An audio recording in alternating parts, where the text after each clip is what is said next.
TGTV, and more specifically, ladies and gentlemen, welcome back to a very exciting video. You can see behind me already why I'm excited. Today on the channel we have an incredible Murcielago. This is a childhood dream. This is a car I've always wanted to drive, so let's get into it. Fresh from Bay Tree Cars, where I've just picked this car up from.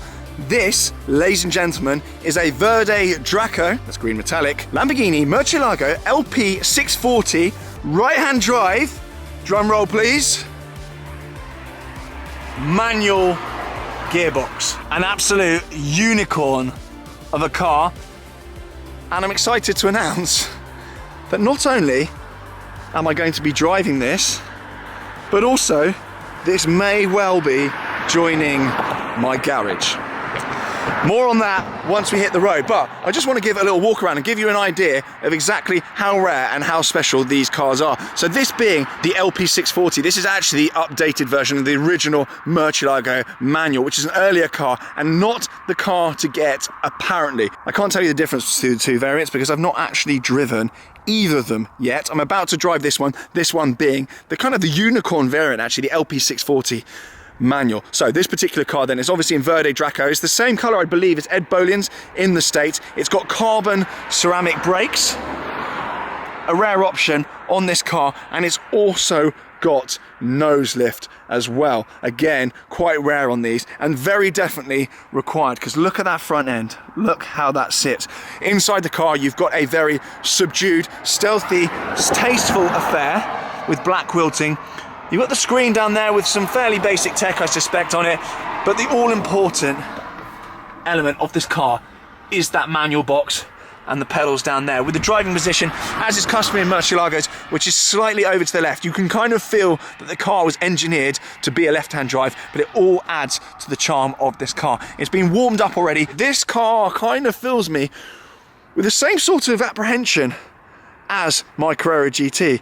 It's an absolute beast, and as I say, I've always wanted to drive a Murcielago, and the automatic variant of these is actually just an automated version of the box that's already in here. And obviously in the back we've got that 6.5 litre V12. You can see Bay Tree Cars in there. Make sure you're following those guys on Instagram. Go and hit their Instagram right now. Go and say hello from TG. Tell them you're watching the video. The opportunity to drive this actually came about because my brother has actually just picked up his new car from Bay Tree, and I saw this in the showroom and I said, guys, I recognise this car. I want a manual Murcielago. It's been on my kind of grail list for a long time. Please, please, please, can I go out in it? I want to potentially add one of these to my garage. So here we are. I think I'll stop waffling then. Let's get in, let's fire up, and let's get going. Nervousness, ladies and gentlemen. Here is the key. Resplendent. Driving position. It's cool. It's an imposing car. There's a lot of space in here, in fairness, but it is an imposing car. You've got this customary grab handle here that is obviously on the other side on left-hand drive cars. Let's get the door down then. I promise I'm going to start driving. I'm going to stop waffling. I'm just very excited. I'm sure you can probably tell. Right, seatbelt on then. Seatbelt actually comes over your left shoulder, not your right shoulder. And you've got your handbrake over here on your right hand. So it's got immobilised actually, so let's unlock the car. Foot on the clutch because we're in gear.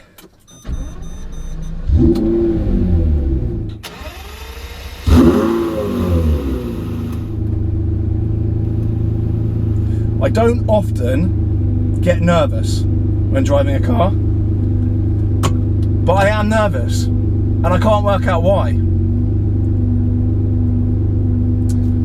There's a lot of trust being placed in me from the guys at Bay Tree. So reverse, it's all the way across.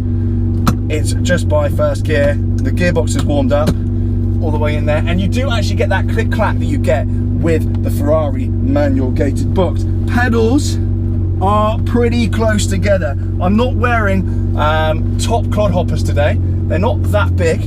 Do the handbrake, having mentioned it. There we go. It's one of those handbrakes that kind of chafes down the side of the seat, so if you're wearing a watch on your right hand, like idiot here does, you will catch it. But it's cool. Yes, the pedals are very close together. Here we go then. Here we go. Ladies and gentlemen, let's try and not stuff this up. As with Lamborghinis, it's very wide. Like with the Aventador, it's about 2 meters wide.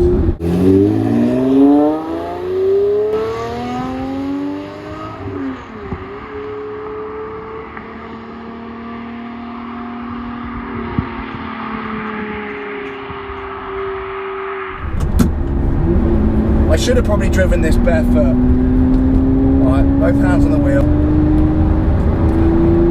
It's slightly over to the left-hand side, the driving position. The roads are a bit greasy. Just get a feel how good the brakes are. Brakes are sharp actually. Quite a bit of cramped road conditions here today, ladies and gents. These are not top Murcielago 600 brake horsepower manual supercar conditions, ladies and gents. It's about 1 or 2 degrees outside. My heart is actually going like the clappers. Down into third. But it actually feels very composed, very stable, and you can feel the Audi influence in the car. The carbon ceramics are sharp, it just threw me forward there. I'm terrified, I'm actually terrified. I think it's the thing where it's someone else's car, and they've very graciously allowed me to take it out. I love it. The vibrations through my bum, the vibrations through the wheel.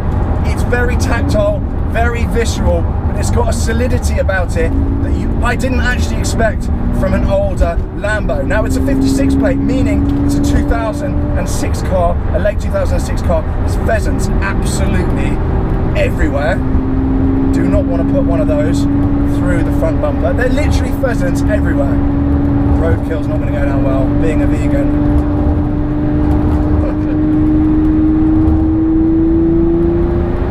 V12, you just can't argue with it.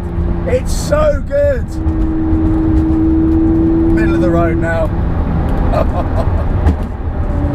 All eyes on the road.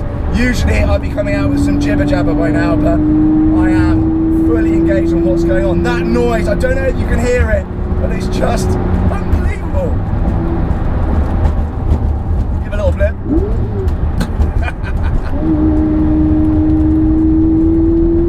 It's not my car, so those of you shouting to absolutely spank it, go steady in the comments. The gearbox, it just finds the middle position. It's got a slight bit of weighting. It'll just take you back into the central position, and they fall into place so nicely when you slot into gear. Now the gearbox is warm. As with all older cars, you do need to give it a little bit before you start pushing on, which of course we did. Now this particular car has covered 21,000 miles since 2006, so not a lot of miles whatsoever, and it actually, as I said before, feels very robust. There's no squeaking. The only rattling is actually coming from my GoPro. Now I need to perform a 3-point turn in a rather crammed little village here, which is always a test of gall, shall we say.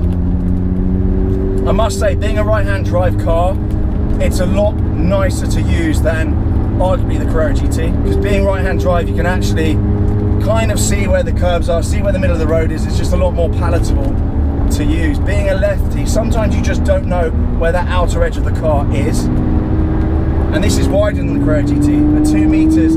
This is Aventador width, it's SLS width.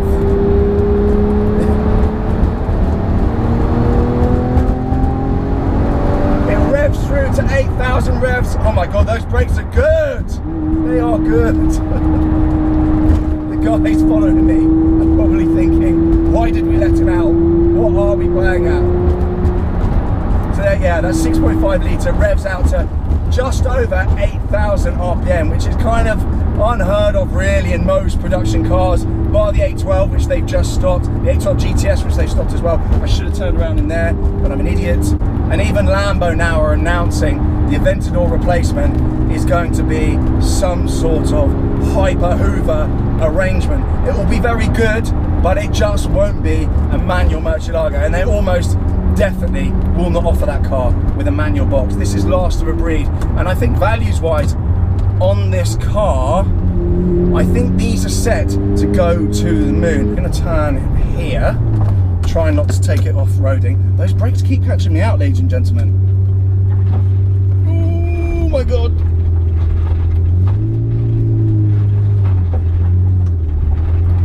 just finding somewhere to turn around. It's finding somewhere flat enough that it doesn't scrape the bottom of the car.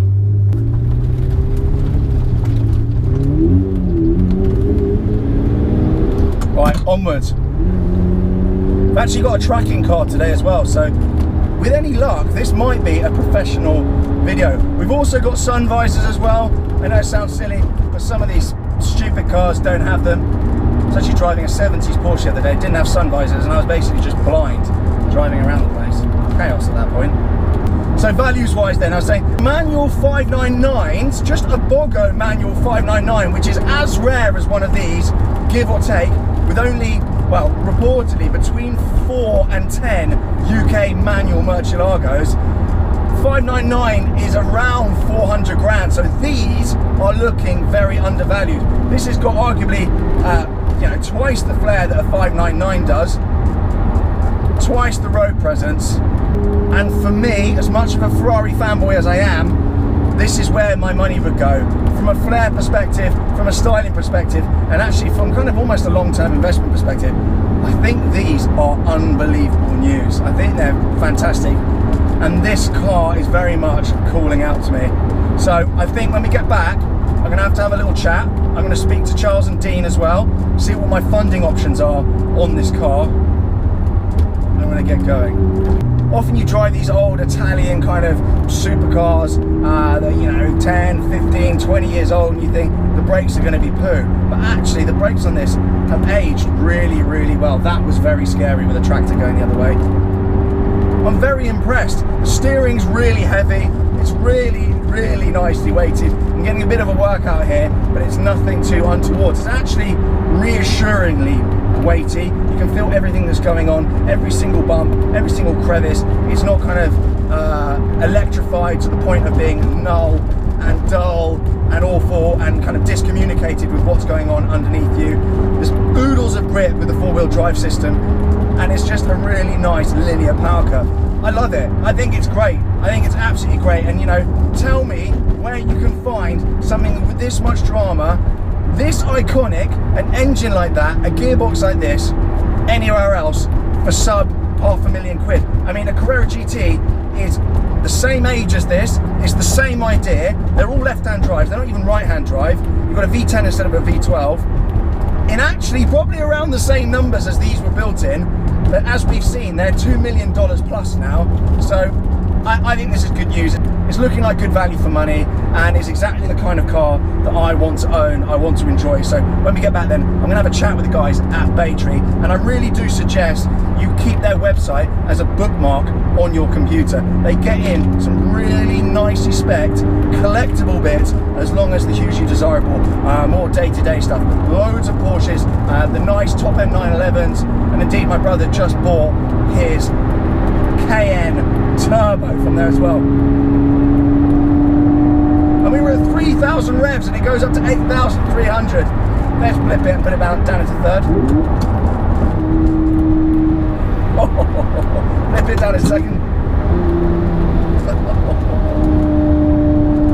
It feels like you're wrestling with it. It's a good feeling. Modern cars, you can literally just drive around with your finger on the steering wheel, kind of just piddling around.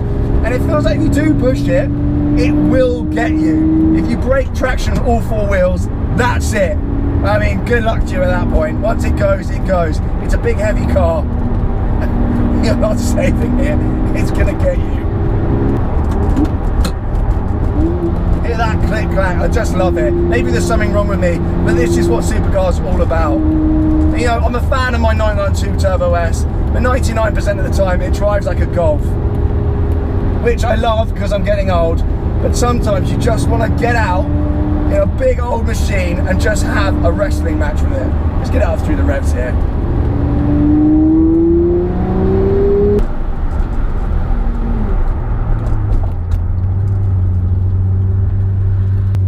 For now then, I've got to get back, light is fading and I've got to jump on a call at work.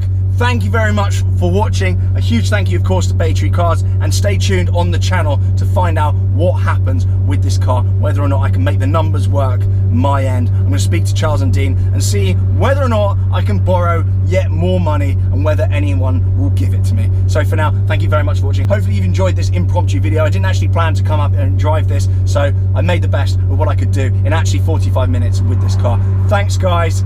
Let me know what you think in the comments, and I'll see you all very, very soon. Cheers.